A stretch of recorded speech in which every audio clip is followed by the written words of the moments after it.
Olá, queridos alunos e alunas, vamos agora para mais uma videoaula, tá? E a videoaula de hoje nós vamos ver um assunto, tá?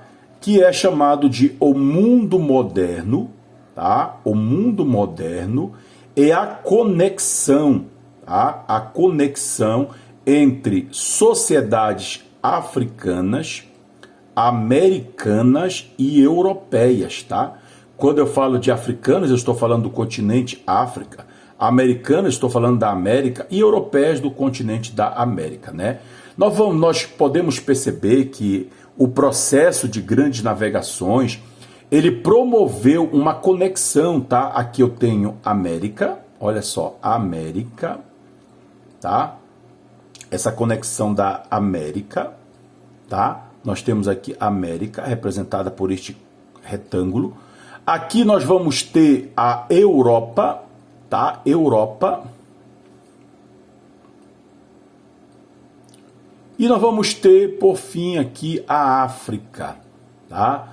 Então, este assunto, nós vamos observar um pouco desta conexão, tá? Vou colocar aqui a África representada por este círculo muito mal feito e a Europa, não sei nem que figura, por esse triângulo também mal feito, tá? Bom, esse assunto aqui, ele vai analisar essa conexão. Quando eu falo conexão, é algo que está conectado entre si, tá? Conexão da América com a Europa, a conexão da América com a África, a conexão da Europa com a África e a conexão da Europa com a América, tá? Então, toda esta conexão entre eles aqui, né, é sobre isso que nós vamos fazer, tá? Que nós vamos estar falando aqui para vocês, tá certo? Bom, a primeira pergunta que nós fazemos, e eu quero que você pause o vídeo, você pense e tente responder isso. O que é moderno para vocês? Tá? O que vem a ser moderno? Qual é a tua ideia que você vem a ser de algo moderno? É muito comum nós falarmos isso hoje, né?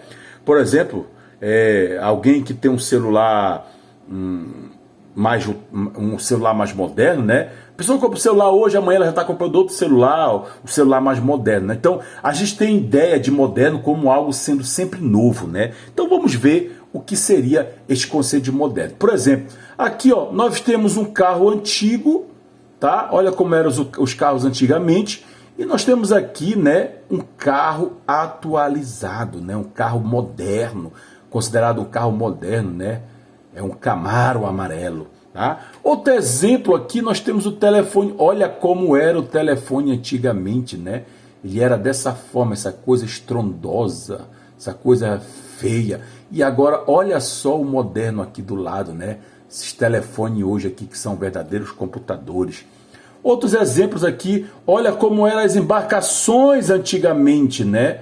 E agora, deixa eu mudar aqui a cor da caneta, colocar aqui um preto, né? As embarcações, elas eram assim, e agora olha este cruzeiro, né? O sonho de muita gente, é o meu também, fazer uma viagem num cruzeiro como este aqui, tá? Mais exemplos, né? Olha só o avião, esse aqui é o avião de Santos Dumont, e olha este jato extremamente moderno, tá? São exemplos aí para você ter, olha a televisão como era, né? E agora as televisões de hoje, né? Olha como eram as salas de aula antigamente, e olha as salas hoje virtuais, né? Usando aí data show, usando uma lousa digital, né? É o sonho de todo professor ter uma sala de aula dessa com uma lousa digital, tá? Muito bem, gente, para nós entendermos isso, precisamos compreender essa didática, essa divisão didática da linha do tempo, tá? Bom, os historiadores dividiram didaticamente o tempo em 5 períodos. São eles: nós temos aqui a pré-história, nós temos a Idade Antiga, tá? Idade Antiga, nós temos a Idade Média, nós temos a Idade Moderna e nós temos a Idade Contemporânea, tá? Isso era uma forma que os historiadores utilizaram para nós fazermos, para nós entendermos melhor, né, a história da humanidade, tá? Lembrando que o primeiro período da história, nós vamos ver aqui, né, o primeiro período da história, nós vamos ter aqui a pré-história, né? Aí tem a pré-história, depois vai vir a Idade Antiga, tá? e da Idade Antiga nós vamos ter a Idade Média, tá? Gente, quando eu falo dessa conexão, é uma conexão que envolve a Idade Média e a Idade Moderna, tá? Olha só o que está escrito aqui embaixo. Na transição, deixa eu pegar aqui um marcador, tá? Um marca-texto, deixa eu pegar uma cor vermelha, tá? Olha só, na transição da Idade Média para a Moderna, houve muitas conexões históricas das sociedades africanas, tá? Das sociedades aqui, ó, africanas, americanas, europeias e as asiáticas também, que eu esqueci de mencionar no início desta aula, tá? Então, por isso que esse assunto ele é importante, que ele analisa essas conexões entre eles, tá? Vejamos aqui, ó. Conexões e interações históricas das sociedades africanas, americanas, pegar outra cor aqui, pegar um branco, né? Tá aqui, americanas, europeias e asiáticas. Vamos ver aqui quais são essas conexões, tá? Bom, as grandes navegações foi um assunto que vocês já estudaram.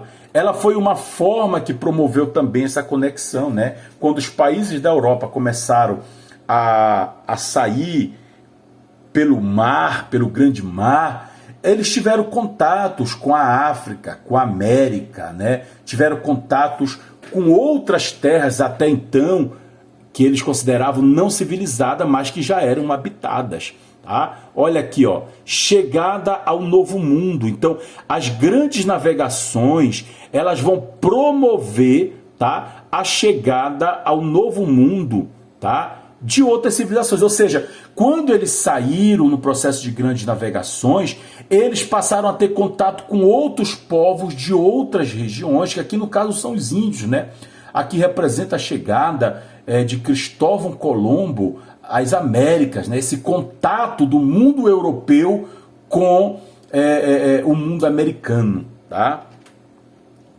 Aí aqui, ó, por exemplo, o pacto colonial, né?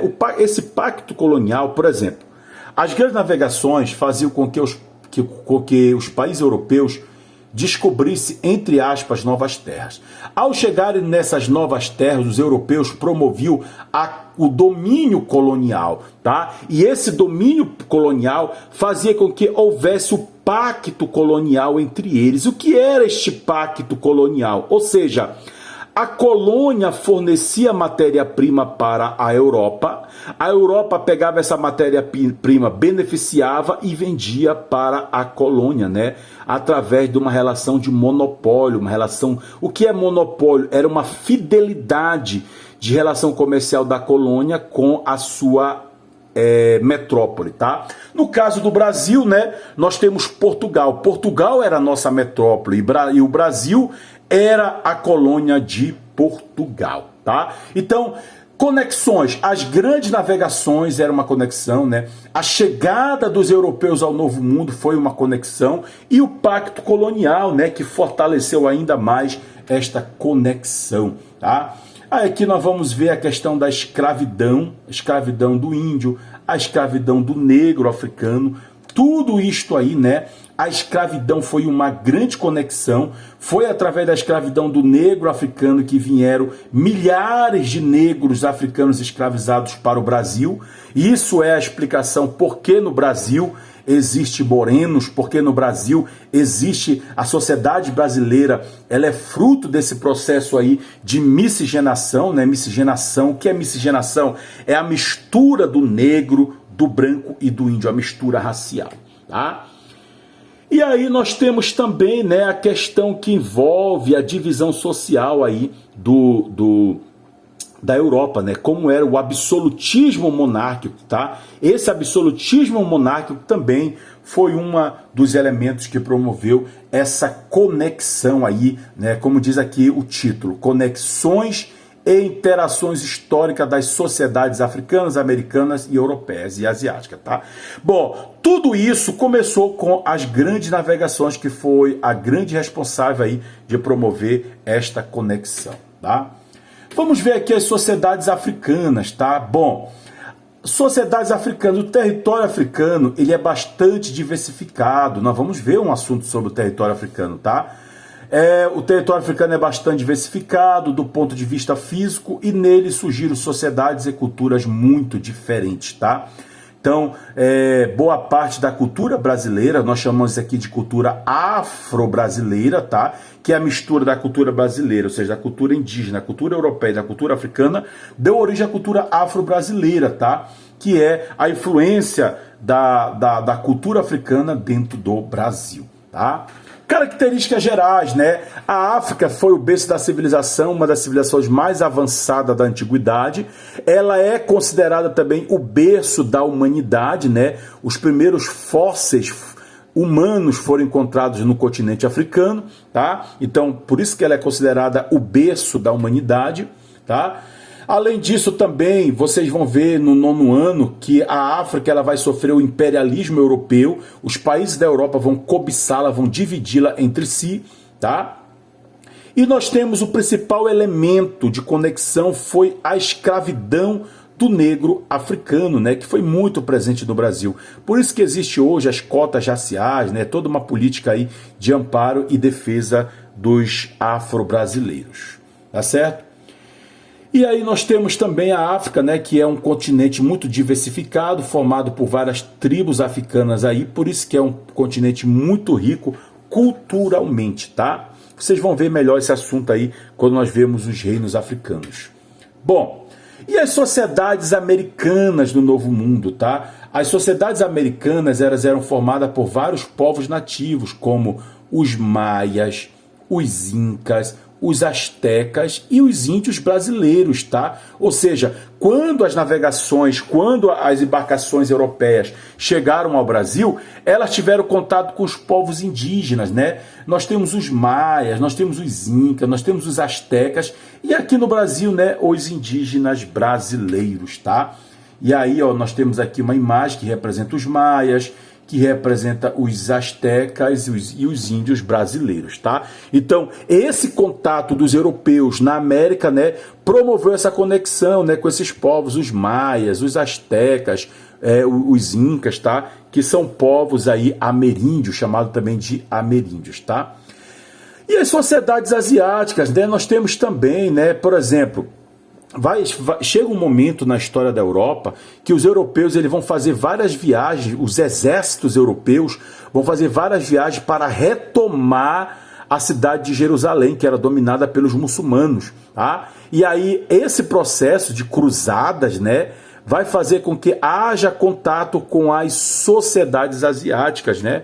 E isso aí vai culminar, ou seja, quando os europeus viajavam para a Ásia, eles tinham contato com a cultura, com os alimentos, né? E aí eles vão tomar gosto pelas especiarias da Ásia, né? E é exatamente esse comércio de especiarias que vai se estabelecer entre a Europa e a Ásia, né? Aqui nós temos representado pela letra E a Europa, tá? E aqui representado pela letra A nós temos a Ásia. Então esse comércio de especiarias vai promover uma conexão da Europa com a Ásia, né? O comércio de especiarias que era formado basicamente pela canela, pela pimenta, pelo açafrão, pelo curcuma, pela pimenta do reino e outros temperos aí que os europeus gostavam de usar principalmente para disfarçar o gosto apodrecido dos alimentos que eram armazenados por ele, né? Levando em consideração que não tinha geladeira na época, tá certo?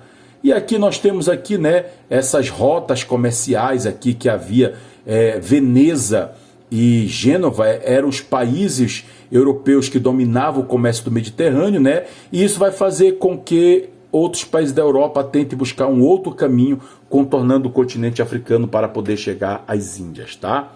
E aí nós vamos ver aqui em cima, né, uma busca, tá? Essa busca por novas rotas comerciais, né, vai ser também um dos fatores que vai promover esta conexão, tá certo? E aí nós temos as sociedades europeias, né? Quando eu falo de sociedades europeias, nós vamos lembrar do feudalismo, né? O que era o feudalismo? Era aquela grande porção de terra que que tinha o dono dessa terra, que era chamado de senhor feudal, e ele distribuía essa terra para os camponeses, para os servos, e esses servos tinham algumas obrigações de pagar alguns impostos para eles, chamados de impostos feudais, tá? Nós temos aqui, né, a sociedade europeia, já falei isso aqui para vocês, ela era dividida basicamente em 3 classes sociais. Nós tínhamos o clero. Quem era o clero? Eram os padres, era o papa, era o bispo, né, eram os sacerdotes da Igreja Católica. Nós tínhamos a nobreza, né, formada pelos duques, pelas duquesas, pelos condes, pelas condessas. E nós tínhamos o povão, que era formado pelos camponeses e servos, né? Havia essa ideologia. Olha só, o clero, eles oram, a nobreza guerreia e o terceiro estado, que era chamado, né, eles trabalhavam. Era uma ideologia aí sustentada dentro da Europa, tá? Aqui nós temos o rei. A figura deste rei aqui representa o absolutismo monárquico também, que fazia parte deste elemento da cultura europeia, tá? Nós temos aqui o poder da igreja e, né, o domínio das técnicas náuticas, né, que vai promover aí as grandes navegações, certo? E aí, minha gente, nós temos essa conexão, né, da Idade Média, a passagem da Idade Média para a Idade Moderna é o que faz parte desse assunto, né? Aqui nós temos a Europa, a Ásia, a América a Europa, a América e a Ásia, tá? Então havia esta conexão entre eles, né? E é por isso que nós estudamos esse assunto, tá certo? Então, essa passagem da Idade Média para a Idade Moderna, né? Porque a Idade Média era considerada como a Idade das Trevas, tá? Porque a Igreja Católica dominava tudo e todos, não tinha liberdade de pensamento, né? Então era considerado um período escuro da sociedade, e aí abre-se espaço para a entrada da Idade Moderna, tá? Que são assuntos que vocês vão ver aí ao longo da vida estudantil de todos vocês, tá? Muito obrigado, bons estudos para todos e até a próxima.